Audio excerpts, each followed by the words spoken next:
मेरी हमेशा यह सोच रही कि हम बड़े खुशकिस्मत हैं, जन्नत हिंदुस्तान ही है। मैं तो आजादी के बाद पैदा हुआ, लेकिन आज गूगल के जरिए मैं पढ़ता हूं, देखता हूं, सुनता हूं, यूट्यूब के जरिए पढ़ता हूं।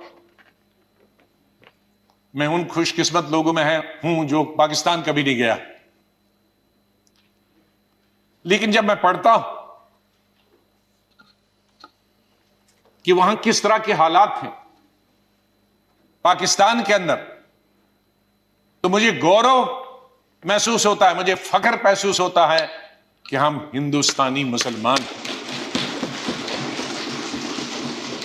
और बल्कि अगर मैं आज कहूंगा विश्व में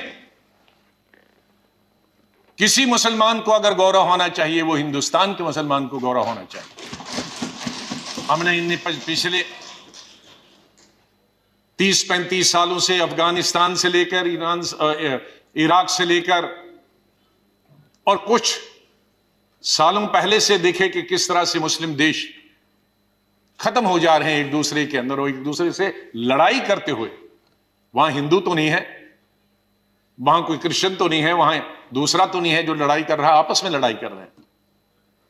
और जो कल्चर है, हमदर्द तो लोग पाकिस्तान के बात है, सुनने में आया है, मैं कभी गया नहीं, लेकिन जो समाज में बुराइयां हैं, दूसरे मुल्क के बारे में नहीं कहना चाहिए, लेकिन हम गौरव से यह कह सकते हैं कि हमारे मुसलमानों में वो बुराइयां खुदा न करे कि कभी भी लाए। आज हम गौरव से यह कह सकते हैं। लेकिन यहां मेजॉरिटी कम्युनिटी को भी 2 कदम आगे बढ़ने की जरूरत है, तभी मेजॉरिटी कम्युनिटी 10 कदम आगे बढ़ी। मेरी हमेशा यह सोच रहेगी, पता नहीं शमशेर सिंह जी ने मेरी कश्मीर की चीफ मिनिस्टर बनने के बाद पहली पब्लिक मीटिंग के बारे में कभी सुना है कि नहीं।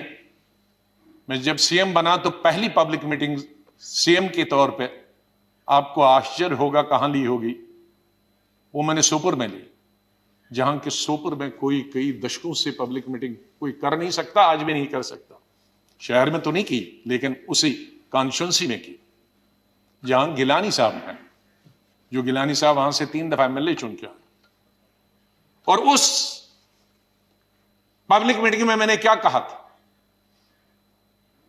कि मेरी सरकार जम्मू कश्मीर के लोगों की सरकार होगी, और अगर मेरी सरकार का कोई मंत्री धर्म की बुनियाद पर, मजहब की बुनियाद पर और पार्टी की बुनियाद पर इंसाफ करेगा तो मुझे शर्म आएगी कि ऐसा मंत्री या ऐसा अफसर मेरे साथ काम कर रहा।